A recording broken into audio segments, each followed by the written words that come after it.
உயர் சாதி பற்றும் பெருசாதி நட்பும் பறையர் பேரினம் ஒன்று கூடும் பறையர் வாழ்வுரிமை அரசியல் மாநாடு நாள் மே 18, 2025 ஞாயிற்றுக்கிழமை காலை 10 மணி முதல் 1 மணி வரை. இடம் அரசன் கார்டன் மகால், பெரம்பலூர் புதிய பேருந்து நிலையம் எதிரில், பெரம்பலூர். புரட்சி தமிழகம் பறையர் பேரவை மாநில தலைவர் ஏர்போர்ட் தா மூர்த்தி அழைக்கிறார்.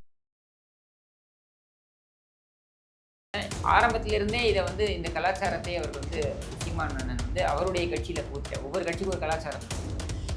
நாம் தமிழர் கட்சி இந்த கலாச்சாரத்தை புகுத்தி விட்டார். இப்போ தேர்தல் வந்தால் இப்படித்தான். இப்போ ஒரு வருஷத்துக்கு முன்னாடியே வேட்பாளரை அறிவிப்பது அப்படின்றத அவர் செய்ய போகிறார் என்றால் எல்லா கட்சியும் என்ன செய்ய போகிறாங்கன்றதை பார்க்கும்பொழுது இப்போவே இவர் வேட்பாளர்களை அறிவிக்கிறார் அப்படின்னா அது ஒரு புதுமையாக இருக்கும்.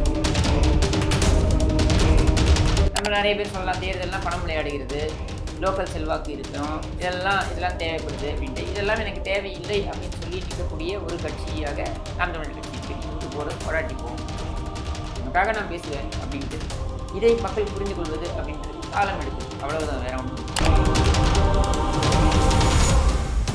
இதில் புதுசாக எப்பவுமே ஒரு சொல்லாட நம்ம தமிழில் யதார்த்தவாதி வெகுஜன விரோதி அப்படின்னு சொல்லிட்டு யதார்த்தமாக பேசக்கூடியவர்கள் அவர்கள் எல்லாரையுமே பகச்சிப்பாங்க. ஏதோ ஒரு கட்டத்தில் ஆதரிக்கவும் செஞ்சிருப்பாங்க. அதனால் பெரும்பான்மையான ஒரு எண்ண ஓட்டம் என்ன இருக்கும்னா இவர் நமக்கு பகையாளி அப்படின்னு சொல்லிட்டு அந்த மாதிரியான ஒரு நிலை தான் சீமான் அவர்களுக்கு இருக்கிறதாக நான் பார்க்குறேன். ஏன்னா அந்த 8% வந்துட்டீங்க. இந்த 8% குறைய போகுது. இப்போ இது 10 கொண்டு போகிறதோ 12 கொண்டு போகிறதோ 15 கொண்டு போகிறதோ இது ஒரு குவாண்டம் லீப், அடுத்த கட்ட ஜம்ப். அது வரக்கூடாதுன்றது தான் என்னென்ன பண்ண முடியுமோ அத்தனையும் பண்ணுறாங்க எதிர்த்தரப்புலேருந்து. போயிடக்கூடாது. ஏன்னா அந்த கட்டத்துக்கு போயிட்டா அதுக்கப்புறம் நீங்கள் பார்த்தீங்கன்னா 28, 30 போக ஆரம்பிச்சாங்கன்னா ஆட்சியை பிடிக்கின்ற அளவு கூட வர முடியும் அப்படின்ற ஒரு காரணத்தினால நீங்கள் கூட கேட்டீங்க, கடந்த இதில் கூட நீங்கள் கேட்டீங்க, இந்த மாதிரி ஏன் சீமானை தாக்குறாங்க, சீமான் பிரதான எதிர்கட்சி அதிமுக சீமானை தாக்க வேண்டிய அவசியம் இந்த காரணம் தான். அவர் அதை கடந்துட்டாருன்னா இவங்களுடைய அடிமடியிலே கை வைக்க ஆரம்பிச்சிடுவார் அப்படின்ற பயம் அவங்களுக்கு ஏற்கனவே அது.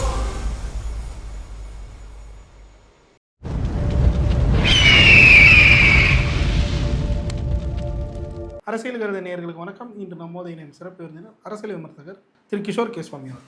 வணக்கம் சார். தினமலரில் சமீபத்தில் ஒரு ஆர்டிகல் வெளியாகிருந்து இந்த மே 18 தமிழர் இன எழுச்சி மாநாடு குறித்து. அதில் நாம் தமிழரோட முதற்கட்ட 2026க்கான வேட்பாளரை அறிமுகப்படுத்த போகிறதா அந்த ஆர்டிகல் வெளியாகிருக்கு. இதற்கு வாய்ப்பு இருக்கா? இதை எப்படி சார் பார்க்குறீங்க நீங்கள்? இல்லை, தேர்தல் பொறுத்த வரைக்கும் இது நான் உங்களுடைய சேனல்லே ஏற்கனவே நான் பதிவு பண்ணியிருக்கேன்னு நினைக்கிறேன். தேர்தலில் வேட்பாளர்களை தேர்வு செய்வது அப்படின்ற முறை இருக்கு இல்லையா, அதில் புதுமையை புகுத்திய கட்சி அப்படின்னா அது நாம் தமிழர் கட்சி. பல்வேறு தலைவர்கள், இந்தியா முழுக்க வச்சுக்கோமே, பல்வேறு தலைவர்கள் சோஷியல் இன்ஜினியரிங் அப்படின்ற பேரில், அதாவது அந்தந்த சாதிக்கு பிரதிநிதித்துவத்தை உரிய பிரதிநிதித்துவத்தை வழங்குவது அப்படின்றதுல சில மாற்றங்களை கொண்டு வருவாங்க. அங்கங்கே பொது தொகுதியில் தலித் வேட்பாளரை நிறுத்துவது, இந்த மாதிரியான மாற்றங்கள். இது நம்ம ஜெயலலிதாவிலிருந்து ஆரம்பித்து நம்ம நிறைய தலைவர்கள் செய்வதை பார்த்துருக்கோம். ஆனால் அந்த மாதிரி தான் சந்தித்த முதல் தேர்தலிலேயே ஒரு புதுமையை கொண்டு வந்த கட்சின்னா அது நாம் தமிழர் கட்சி. 2016 சட்டமன்ற பொது தேர்தலில் அவங்களுடைய வேட்பாளர்களுடைய அந்த இதை எடுத்துப்பார். அருமையான அந்த சாதி பிரதிநிதித்துவம், அனைத்து மக்களுக்குமான கட்சி அப்படின்றத ஒரு தலைவர் ஒரு பொறுப்புடன், அதாவது இங்கே போட்டால் இந்த சாதிக்காரனுக்கு வச்சுப்பான் அப்படின்லாம் இல்லாமல் இந்த சாதிக்காரருடைய பிரதிநிதித்துவம் இங்கே இருக்கணும் அப்படின்றத முறைப்படுத்தி அதை சூப்பராக அவர் போட்டிருப்பார். சீமான் அண்ணன் தேர்வு பண்ணியிருப்பார். ஸோ அவர்களுடைய அதாவது அவங்க சந்தித்த சட்டமன்ற பொது தேர்தல் முதல் தேர்தல், அந்த பொது தேர்தலையே அவங்க இந்த புதுமையை புகுத்தினார்கள். அது மட்டும் இல்லாமல் பெண்களுக்கு பாதி சரிக்கு சமம் 234 தொகுதிகள் அப்படின்னா அதில் 234 தொகுதிகளில் சரி பாதி அவர்களுக்கு. இவங்களுக்கு திருநங்கைகள் அவங்களுக்கு இந்த மாதிரி எல்லாருக்கும் உரிய பிரதிநிதித்துவத்தை கொடுக்கக்கூடிய புதுமைகளை நாம் தமிழர் கட்சி ஒவ்வொரு தேர்தலுக்கு தேர்தல் அது செய்து வருகிறது. சரியா? ஒரு கட்டத்தில் மற்ற கட்சிகளுக்கு இது ஒரு முன்னோடியாக கூட இருப்பதற்கு வாய்ப்பு அதிகம் இருக்கிறது. மற்ற கட்சிகளில் நிறைய உங்களுக்கு அங்கே கம்பல்ஷன்ஸ் நிறைய இருக்கலாம். ஏன்னா அவங்க இத்தனை காலம் இருந்துட்டாங்க, ஒரு பர்டிகுலர் ஒரு அந்த particular தொகுதியில வழியில கொஞ்சம் வந்துட்டாங்க அவங்க. இவங்க அப்படி இல்லாம ஆரம்பத்திலிருந்தே இத வந்து இந்த கலாச்சாரத்தை அவர்கள் வந்து சீமான் அண்ணன் வந்து அவருடைய கட்சியில புகுத்திட்டார். ஒவ்வொரு கட்சிக்கும் ஒரு கலாச்சாரம் இருக்கும். நாம் தமிழர் கட்சி இந்த கலாச்சாரத்தை புகுத்தி விட்டார். அப்ப தேர்தல் வந்தால் இப்படித்தான், வேட்பாளர் தேர்வு இப்படித்தான் அப்படின்றத அவர் தெளிவுபடுத்திட்டார். அப்ப அந்த மாதிரி தெளிவுபடுத்தப்பட்ட ஒரு ஒரு ஒரு ஒரு வழிமுறை இருக்கு இல்லையா? அதுல இப்ப 1 வருஷத்துக்கு முன்னாடியே வேட்பாளரை அறிவிப்பது அப்படின்றதை அவர் செய்ய போகிறார் என்றால், அது உண்மையாக இருக்கும் என்றால், அது வந்து உண்மையிலேயே அதுவும் ஒரு புதுமை. அது எப்படி ஒர்க் அவுட் ஆகுதுன்றதை பார்க்கணும். ஏன்னா நீங்கள் வேட்பாளரை முதலே அறிவிச்சிட்டிங்கன்னா அவங்களால தொகுதி முழுக்க போய் அதாவது அவங்க பரிச்சயமானவர்களாக தான் இருப்பாங்க தொகுதியில். ஆனால் தொகுதியில் போய் மக்களுடன் உரையாடுவது, மக்களுடைய பிரச்சனைகளுக்கெல்லாம் வந்து அவர்கள் குரல் கொடுப்பதிலிருந்து ஏற்கனவே குரல் கொடுத்து கொண்டிருந்தாலும் இன்னும் வலுவாக குரல் கொடுப்பது, இந்த மாதிரியான இதெல்லாம் இருக்கும். இப்போ பார்த்தீங்கன்னா தேர்தலுக்கு இன்னும் 8 மாதங்கள் 10 மாதங்கள் அவ்வளவுதான் இருக்குது. இப்போ நம்ம மே முடிய போகுது, ஆல்மோஸ்ட் மே பாதிக்கு வந்துட்டோம். நீங்கள் மே மாதம்னா ஜூன்லேருந்து எடுத்துக்கோங்க. June, July, August, September, October, November, December 7 மாதங்கள் தான். ஜனவரிலேருந்து தேர்தல் மோடில் இருப்பாங்க. பிப்ரவரிலேருந்து ஸ்டார்ட் ஆகிடும். பிப்ரவரிலேருந்து உங்களுக்கு நோட்டிஃபிகேஷன் கூட வந்துடும். அப்படின்னும் பொழுது உங்களுக்கு இருக்கிறது அவ்வளோ மாதங்கள் தான் இருக்குது. 7-8 மாதங்கள் தான் இருக்குது. இந்த 7-8 மாதங்கள் இவர்கள் என்ன செய்ய போகிறார்கள் அப்படின்றதான் நம்ம வந்து எல்லா கட்சியும் என்ன செய்ய போகிறாங்கன்றதை பார்க்கும் பொழுது, இப்போவே இவர் வேட்பாளர்களை அறிவிக்கிறார் அப்படின்னா அது ஒரு புதுமையாக இருக்கும். அவ்வளோதான். இதை தொடர்ந்து சில ஆர்டிகல்ஸில் சில கருத்து கணிப்புகள் வந்து சமீபத்தில் வெளியாயிருந்து அதில் வந்து குறிப்பிட்ட பல தொகுதிகளில் வந்து நாம் தமிழர் 16லேருந்து 20% வாக்குகள் வந்து பெறுவாங்க அப்படின்ற மாதிரி சொல்லப்பட்டிருக்கு. அவங்களோட இலக்கம் வந்து நாடாளுமன்ற தேர்தலில் 8%, சட்டமன்ற தேர்தலில் இரட்டிப்பாகும் அப்படின்ற ஒரு விஷயத்த அவங்களும் பேசிட்டு வராங்க. ஸோ அது நடைமுறையில் சாத்தியம் ஆகிட்டு வருது. இதை எப்படி சார் பார்க்குறீங்க? நாடாளுமன்ற தேர்தலுக்கு ஒரு மாதிரி மக்கள் வாக்களிப்பார்கள், சட்டமன்ற தேர்தலுக்கு ஒரு மாதிரி மக்கள் வாக்களிப்பார்கள், சரியா? ஆனால் நாடாளுமன்ற தேர்தலிலும் சீமான் அவர்களுக்கு அந்த 8% வாக்குகளை அளித்திருக்கிறார்கள் அப்படின்னும் பொழுது அந்த 8% வந்து பாதிக்கப்படாது அப்படின்றத நாம் பார்க்கக்கூடிய கருத்து கணிப்பில் எடுத்துருக்கீங்க, அதனால கேட்குறேன். அதான் சொல்கிறேன். நாங்கள் தொடர்ந்து இப்போ 2வது கருத்து கணிப்பும் எடுப்போம், ஆகஸ்ட் செப்டம்பர் எடுப்போம்னு வைங்க. பட் என்னன்னா நாடாளுமன்ற தேர்தலுக்கு ஒரு விதமாகவும் சட்டமன்ற தேர்தலுக்கு ஒரு விதமாகவும் வாக்களிக்கிறாங்க. அது பல்வேறு விஷயங்களும் இருக்குது, லோக்கல் விஷயங்களும் இருக்குது, கேண்டிடேட்டோடைய இதுவும் இருக்குது, இந்த மாதிரி நிறைய இருக்குது. ஸோ அப்படி வரும் பொழுது இந்த 8% என்பது மாறாது. அதாவது இது குறையாது, மாறாதுன்றதோட குறையாது, மேலே போகிறதுக்கு வாய்ப்பு அதிகம் இருக்குது. அதிகம் இருப்பதாக நான் பார்க்குறேன், குறைய வாய்ப்பு கிடையாது அப்படின்றத நான் பார்க்குறேன். ஏன்னா பல லோக்கல் ஃபேக்டர்ஸ் நிறைய வந்து ப்ளே பண்ணுவீங்க. திமுக பிரதான கட்சிகள் இருக்காங்க, அவங்களுடைய கட்சிக்காரங்க வந்து அவங்களுடைய வேட்பாளர்கள், அந்தந்த ஏரியாவில் என்னென்ன வேட்பாளர்கள், அவங்களுடைய பாப்புலாரிட்டி, இந்த மாதிரி நிறைய விஷயங்கள் இருக்குது. யதார்த்தமாக பார்த்தோம்னாக்க அதையெல்லாம் கடந்து ஜெயிக்கணும் அப்படின்னா அந்த நீங்கள் சொல்லக்கூடிய இலக்கு இருக்குல்லையா, இப்போ நீங்கள் 16% சொல்கிறீங்க, 20% இந்த மாதிரியான எண்ணிக்கைக்கு போகணும் அப்படின்னா அதுக்கு வந்து உண்மையிலேயே அடுத்த ஒரு பெரிய ஒரு ஜம்ப்பு. ஏன்னா இந்த 8% வந்துட்டீங்க, இந்த 8% குறைய போகிறதில்ல.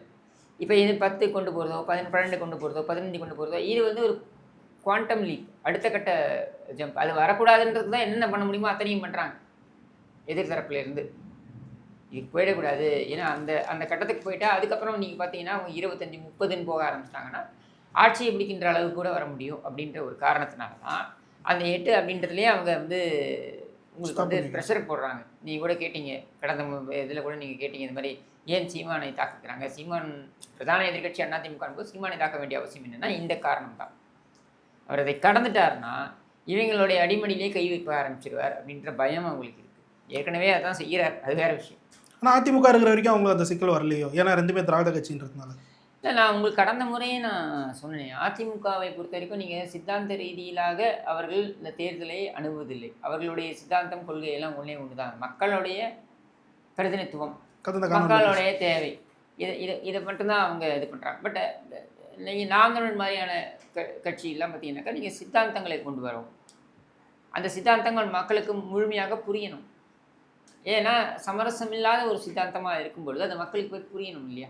இப்போது உதாரணத்திற்கு தமிழர்கள் தான் ஆள வேண்டும் அப்படின்ற ஒரு ஒரு பர்டிகுலர் சித்தாந்தத்தை கொண்டு வரும்பொழுது மற்றவர்களை எதிர்த்து அது கிடையாது, அது மற்றவர்களுக்கு எதிரானது கிடையாது அப்படின்னு கொண்டு போய் நிரூபிக்கிறது இருக்கு இல்லையா? அது பெரிய ஒரு வேலை அது. சுலபமாக சொல்லிடலாம். பாருங்கள், இவங்க வந்து மொழிவாதம் பேசுகிறாங்க, இவங்க வந்து மாற்று மொழியை பூர்வீகமாக கொண்டவர்களுக்கு எதிரானவர்களின் கட்டமைப்பது ரொம்ப ஈஸி. ரொம்ப சுலபமாக கட்டமைச்சிடலாம் நீங்கள் அதை. ஏன்னா அவங்க வந்து மொழிவாரி சிறுபான்மையினராக இருப்பாங்க. அப்படின்னும் பொழுது நீங்கள் ரொம்ப ஈஸியாக நீங்கள் அச்ச உணர்வை சிறுபான்மையிடம் கொண்டு போய் சேர்க்கிறது ரொம்ப ஈஸி. ஆனால் அந்த உண்மையான சித்தாந்தத்தை கொண்டு போய் சேர்க்கிறது இருக்கு இல்லையா, அது ரொம்ப கடினமான விஷயம். அவர்கள் புரிந்து கொள்வதற்கே காலம் எடுக்கும். ஸோ அந்த அந்த ப்ராப்ளம் தான் இங்கே நாம் தமிழர் கட்சிக்கு இருக்குமே தவிர்த்து வேறு எந்த பிரச்சனையும் கிடையாது. அவர்கள் கட்சி வளர்ப்பதுக்கு என்ன பிரச்சனை இருக்க போகுது? ஒன்றும் கிடையாது. நம்ம நிறைய பேர் சொல்லலாம், தேர்தலெலாம் பணம் விளையாடுகிறது, லோக்கல் செல்வாக்கு இருக்கணும், இதெல்லாம் தேவைப்படுது அப்படின்ட்டு. இதெல்லாம் எனக்கு தேவையில்லை அப்படின்னு சொல்லி நிற்கக்கூடிய ஒரு கட்சியாக நாம் தமிழர் கட்சி இருக்குது. நீ ஓட்டு போடாட்டி போ, உனக்காக நான் பேசுவேன் அப்படின்ட்டு. இதை மக்கள் புரிந்து கொள்வது அப்படின்றதுக்கு காலம் எடுக்குது, அவ்வளவுதான், வேற ஒன்றும் இல்லை. ஓகே சார், குறிப்பாக இப்போது திமுகவுக்கு எதிராக ஒரு வலுவான கூட்டணியை அமைக்க வேணும்னு சொல்லிட்டு அதிமுக முயற்சித்து வருது. அந்த பாதையில் வெற்றிகரமாக சென்று வந்திருக்கு. இந்த வகையில் சீமான் அவர்கள் எடப்பாடி அவர்களே நேரடியாக ஒரு பேச்சுவார்த்தை நடத்தினார், தன்னை கூட்டணிக்கு அழைத்தாருன்னு சொல்லிட்டு பல்வேறு செய்திகள் வந்து வெளிவந்துட்டே இருக்குது. இது உண்மையா சார்? இல்லை, உண்மையான்றதோட அப்படி ஒரு பேச்சுவார்த்தை நடந்தால் என்ன பிரச்சனை? திமுக கேட்குறீங்களா நீங்கள்? இல்லை, நான் கேட்குறேன், ஒரு அரசியல் கட்சி தலைவர் இன்னொரு அரசியல் கட்சி தலைவரை சந்தித்து ஒரு பேச்சுவார்த்தை நடத்துகிறாருன்னு வச்சுப்போமே, அதில் என்ன தவறு இருக்க முடியும்? சீமானுடைய அடிப்படை கொள்கை, அடிப்படை சித்தாந்தம்னு எடுத்திங்கனாக்க அது வந்து 2 திராவிட கட்சிகள், 2 தேசிய கட்சிகள், இவை எல்லாத்தையுமே நம்ம வந்து எதிர்க்கிறோம். ஏன் எதிர்க்கிறோம்னா இவர்களுடைய நிலைப்பாடுகளில் நாங்கள் முரண்படுகிறோம் அப்படின்றதான் சீமானுடைய பேசிக் அடித்தள எண்ண ஓட்டம். இதை வந்து யாரும் மறுக்கலை, சரியா? யாராவது வந்து அவர் இந்த கட்சிக்கு பி டீம், அந்த கட்சிக்கு பி டீம் அப்படின்னு சொல்லி பேசலாம். ஆனால் அப்படி பார்த்தீங்கன்னா ஏதோ ஒரு கட்டத்தில் யாருக்காவது பி டீமாக தான் அவர் இருந்திருப்பார். ஏனென்றால் அவர் எல்லோருக்காகவும் குரல் கொடுத்திருக்கிறார், எல்லோருக்கு எதிராகவும் விமர்சனங்களே வைத்திருக்கிறார். அப்போ அவரை யாருக்கும் பி டீம்னு எடுத்துப்பீங்க? இதில் புதுசாக எப்பவுமே ஒரு சொல்லாளர் உண்டு தமிழில், யதார்த்தவாதி வெகுஜன விரோதி அப்படின்னு சொல்லிட்டு. யதார்த்தமாக பேசக்கூடியவர்கள் அவர்கள் எல்லாரையுமே பகைச்சிப்பாங்க, ஏதோ ஒரு கட்டத்தில் எல்லாரையுமே ஏதோ ஒரு கட்டத்தில் ஆதரிக்கவும் செஞ்சுருப்பாங்க. அதனால் பெரும்பான்மையான ஒரு எண்ண ஓட்டம் என்ன இருக்கும்னா, இவர் வந்து நமக்கு வந்து பகையாளி அப்படின்னு சொல்லிட்டு அந்த மாதிரியான ஒரு நிலை தான் சீமான் அவர்களுக்கு இருப்பதாக நான் பார்க்குறேன். அவர் ஏன் எடப்பாடி பழனிசாமி சந்தித்து பேசக்கூடாது? தமிழ்நாட்டின் 3வது பெரிய கட்சிங்க நாம் தமிழர் கட்சி. ஏன் அவர் வந்து 2வது கட்சியாக இருக்கக்கூடிய அதிமுகவை சந்தித்து பேசக்கூடாது? அதில் ஒன்றும் தப்பு இல்லையே. இல்லை, மேற்கு வங்கத்திலையும் இதுலேயும் கேரளாவிலையும் அடிச்சுக்கிற காங்கிரஸ், இது கம்யூனிஸ்டும் காங்கிரஸும் இங்கே கூடி கொள்ளாதிக்கலையா? பார்க்க தானே செய்கிறோம். அப்படின்னும் பொழுது ஏன் நீங்கள் வந்து இப்போ இவங்க 2 பேரும் பேசக்கூட கூடாதுன்னு சொல்கிறீங்க? ஏன் சந்தித்து பேசினா என்ன தவறு? இல்லை, அவங்களுக்கு சிக்கலை ஏற்படுத்துமா ஒரு வலுவான கூட்டணி அமைஞ்சிருமோன்ற ஒரு பயத்தினால? திமுக எதிர்ப்பு வாக்குகள் இது ஒன்றிணைய வேண்டும் அப்படின்றது என்ன சிந்தனையின் அடிப்படையில் என்றால், அதிமுக ஆட்சிக்கு வந்துட வேண்டும் என்பதற்காக அல்ல. திமுக நீங்கள் ஆட்சியிலிருந்து அகற்றப்பட வேண்டும் அப்படின்றது தான் எண்ண ஓட்டமே. நீங்கள் முழுமையாக புரிஞ்சுக்கோங்க. இது வந்து ஏதோ ஒரு கட்சியுடைய தனிப்பட்ட விஷயம் சார்ந்தது கிடையாது. திமுக போனால் அங்கே அதிமுக வந்துவிடும், என்ன பெரிய மாற்றம் இருக்க போகிறது அப்படின்னு கேட்கக்கூடியவர்கள் அவர்கள் புரிந்து கொள்ள வேண்டியது என்னென்னா, திமுக இங்கே நடத்துகின்ற ஆட்சி என்பது ஒரு சாதாரண ஒரு கட்சி, நம்ம எதிர்க்கக்கூடிய ஒரு கட்சி அப்படின்னு கூட பார்க்க முடியாத ஒரு கொடுமையான ஒரு ஆட்சி. அப்போ இந்த ஆட்சி அகற்றப்பட வேண்டும் அப்படின்றதுல எல்லோருக்குமே உடன்பாடு இருக்குது. அதில் முக்கியமாக பார்த்தீங்கன்னா இப்போ சீமானே எடுத்திங்கனாக்க அவர் என்ன இந்த ஆட்சி சிறப்பான ஆட்சின்னு சொல்வாரா? மிக கேவலமான ஆட்சி அப்படின்றது தெரியாதா? நேரடியாக பாதிக்கப்பட்டவர்கள் அவர்களை விட்டு அவர் வீட்டில் அத்துமீறி நுழைவதற்கு முயன்றது, இதெல்லாம் வந்து நேரடியான தாக்குதல் இல்லையா அவர் மேலே? நிச்சயமா. இதுக்கு முன்னாடி கடந்த ஆட்சி காலத்தில் சீமான் கைது செய்யப்பட்டிருக்கிறார், சீமான் சிறையில் அடைக்கப்பட்டிருக்கிறார். ஆனால் இது மாதிரிலாம் நடந்ததா?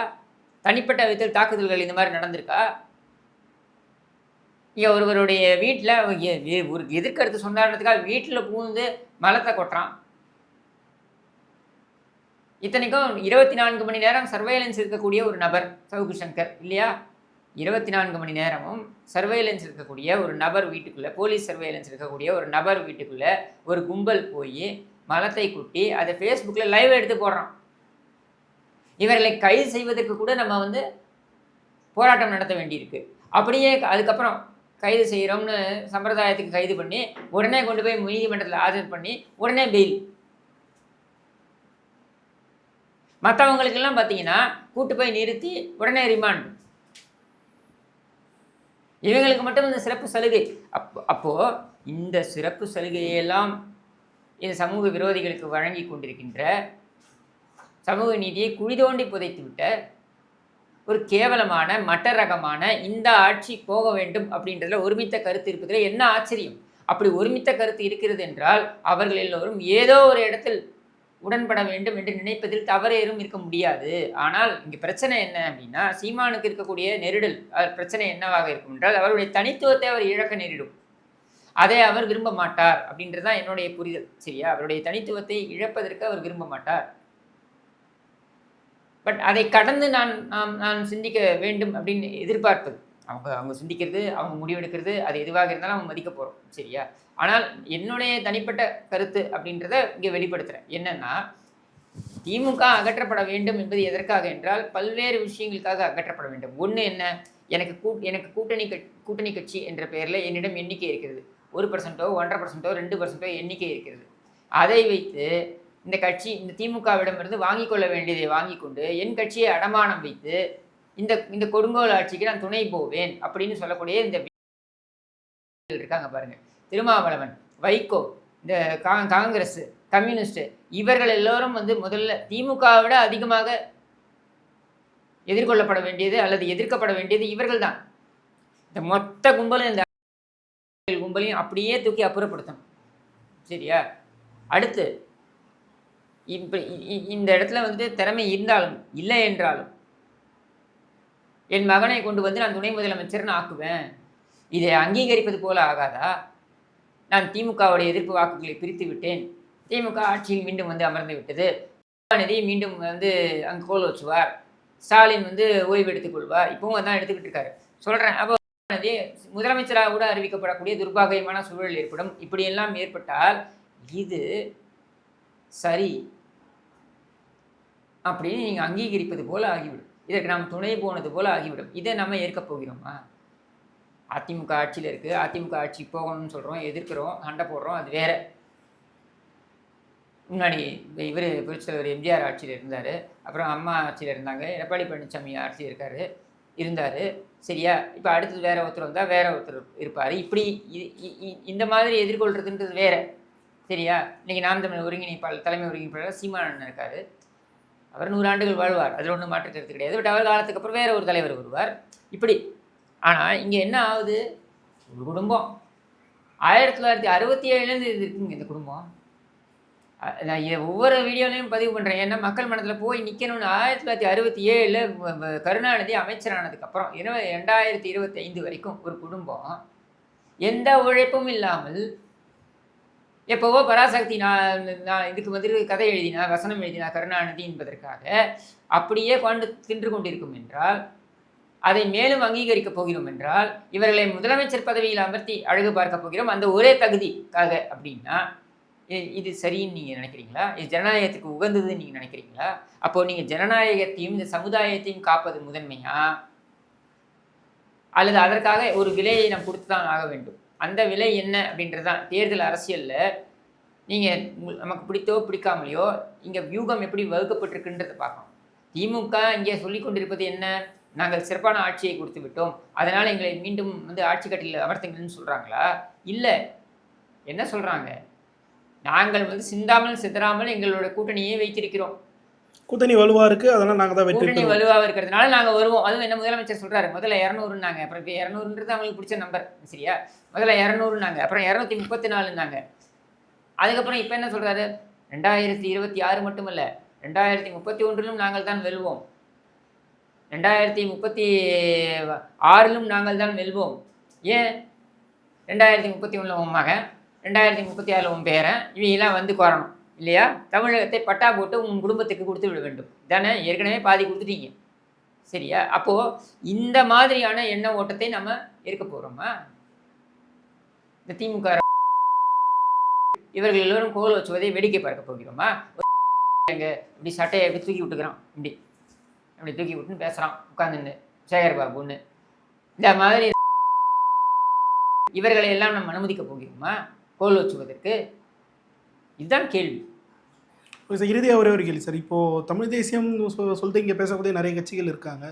மே 18க்கு இந்த நிகழ்வு வந்து முன்னெடுத்து நாம் தமிழ் கட்சியாக தான் இருக்குது. மற்ற திராவிட கட்சிகளுக்கு இதனால் எந்த சிக்கலும் அமைய போகிறது இல்லை. பட் மற்ற தமிழ் தேசிய கட்சிகளுக்கு இந்த மாநாடு வந்து எந்த அளவுக்கு சிக்கலை ஏற்படுத்துது சார்? அவர்கள் பிழைப்பில் மண் விழுந்துருது. வரைக்கும் தமிழ் தேசியம் அப்படின்றதை வைத்து இவர்கள் பிழைப்பு செய்து கொண்டிருந்தார்கள், நடத்தி கொண்டிருந்தார்கள். சீமான் அதை வெற்றிகரமான ஒரு அரசியல் இயக்கமாக மட்டுமல்லாமல் ஒரு தேர்தல் இயக்கமாகவும் மாற்றி காண்பித்திருக்கிறார். சரி, அவர்களுக்கெல்லாம் தமிழ் உணர்வு இல்லைன்னு நான் சொல்லலை. ஆனால் வெற்றிகரமாக ஒரு ஒரு இயக்கமாக, தேர்தல் இயக்கமாக, ஒரு அரசியல் இயக்கமாக, தேர்தல் இயக்கமாக அதை வந்து மாற்றி காண்பித்திருக்கிறார். இதுவரைக்கும் அது நடைமுறைக்கு சாத்தியப்படாத ஒன்றாக இருந்தது. 1900 முயற்சி செய்தார். 1961 நினைக்கிறேன். இவர் EVK சம்பத், அவர் தமிழர் அல்ல என்றாலும் கூட, பிறப்பால் தமிழர் அல்ல, அவர் பல்ஜிகா அப்படின்னாலும் கூட, அவர் வந்து பார்த்திங்கன்னா ஒரு தமிழ் பார்ட்டி அப்படின்னு ஒன்று தான் ஆரம்பிக்கிறார். அவர் முயற்சி பண்ணுறார். இந்த மாதிரி யாரோ முயற்சி செய்கிறாங்க. பட் அந்த முயற்சிகளுக்கு தேர்தலில் அங்கீகாரம் என்பது பெரிய அளவில் கிடைத்ததில்லை. இப்பொழுதுதான் இது கிடைக்க பெற்றிருக்கிறது. எந்தவித சாதி பின்புலமும் இல்லாமல், எந்தவித மத இந்த அரசியல் பின்புலமும் இல்லாமல், மொழி உணர்வு என்பதனை அடிப்படையாக வைத்து, அதை விட அதிகமாக மொழி உணர்வு என்பது அவசியம் என்று சொல்லி, கூடுதலாக அதிகமாக என்பதை விட அதோட சேர்த்து நீங்கள் பார்த்தீங்கன்னாக்க ஒரு புதிய அரசியல் பயணத்தை, ஒரு பாதையை காண்பித்திருக்கின்ற கட்சியாக நாம் தமிழர் கட்சி இருந்திருக்கு. அப்போ நீங்கள் எல்லாரும் சேர்ந்து என்ன பண்ணணும்? அவர்களுக்கு உறுதுணையாக இருக்கணும். உண்மையிலேயே உங்களுடைய இலக்கு, உங்களுடைய கோட்பாடு என்பது இந்த சித்தாந்தம், இந்த சிந்தனை வெற்றி பெற வேண்டும் அப்படின்னு நீங்கள் நினச்சிங்கனாக்க, இங்கே ஒரு மனிதர் அதை செய்து காண்பித்திருக்கிறார், சாதித்திருக்கிறார் அப்படின்னும் பொழுது அவருக்கு உறுதுணையாக இருப்பது தானே சரியாக இருக்கும். அவர் வந்து டாமினேட் பண்ணுறாரு, அவர் யாரையும் வந்து வளர விட மாட்டேங்கிறாருன்னு சொல்கிறதை விட, அவருக்கு நீங்கள் அவர் கரத்தை வலு சேர்க்கக்கூடிய அளவுக்கு நீங்கள் போனீங்கன்னா, ஒரு கட்டத்துக்கு மேலே அவரே எல்லா இடத்துலையும் நிற்க முடியுமாங்க? 234 தொகுதியிலும் அவர் நிற்க முடியுமா? முடியாது. 39 நாடாளுமன்ற தொகுதியிலும் அவர் நிற்க முடியுமா? முடியாது. மாநிலங்களில் இருக்க அத்தனை பேரையும் இவர் அனுப்பி வைக்க முடியும், இவரே போய் நிற்க முடியுமா? முடியாது. அப்போது இங்கெல்லாம் யார் வரப்போகிறாங்க? தமிழ் தேசிய இருக்கக்கூடிய தமிழ் தேசிய சிந்தனை கொண்டவர்கள் தானே வரப்போகிறாங்க. அப்போ அந்த மாதிரி வர வேண்டும் என்று நினைக்கக்கூடியவர்கள் அந்த உயரிய இலக்கை மனதில் வைத்து சில சமரசங்களுக்கு உட்பட்டு தானே ஆகணும். தேர்தல் அரசியல் நம்ம சொல்லலையா, தனித்துவத்தை இழக்கக்கூடாதுங்க சீமானன்னு. அதே சமயத்தில் இந்த ஆட்சி போகணும் அப்படின்னா சில இடங்களில் ஒரு சில உடன்படிக்கைகளுக்கு உட்படுவது நல்லது அப்படின்றத என்னுடைய பார்வையை நான் சொல்கிறேன்ல. அந்த மாதிரி இவர்களுக்கும் நான் சொல்லக்கூடியது என்ன, நான்களுடைய கரத்தை வலுப்படுத்துங்கள். தமிழ் தேசிய சிந்தனை கொண்ட எல்லோரும் ஒரே குடையின் கீழ் வந்து நாம் தமிழருடைய கரத்தை வலுப்படுத்துங்கள். அவங்க தனித்தனி ஆட்களுடைய நானும் தலைவன் தானே, இதுதான் நானும் தலைவன் தானே. நீ தலைவன் என்றால் நானும் தலைவன். ஏன் உனக்கு முன்னாலேயே நான் இயக்கத்தை ஆரம்பிச்சிருக்கேனே, இல்லை நீ வளரும் சமயத்தில் நானும் நீயும் சமமாக தானே இருந்தோம், இப்போ நீ வளர்ந்து நிற்கிற. அதை இந்த மாதிரி எண்ண ஓட்டங்கள் இருக்குன்னா அப்போ நீங்கள் சுயநலத்துக்கு இடம் கொடுக்குறீங்கன்னு அர்த்தம். அப்போ நீங்கள் பொதுநலம் என்பது உங்களுக்கு இல்லை. பொதுநலம் என்று இருந்தால் நீங்கள் இந்த சிந்தனை வெற்றி பெறுகிறதா என்று தான் பார்ப்பீர்கள் தவிர்த்து அதன் பின்னால் தனி மனிதன் வெற்றி பெறுகிறானா இல்லையா என்பதை பற்றி நீங்கள் யோசிக்க மாட்டீர்கள். அரசியலில் இது அரிதிலும் அரிது. பல்வேறு கேள்வி தெளிவாக சார்.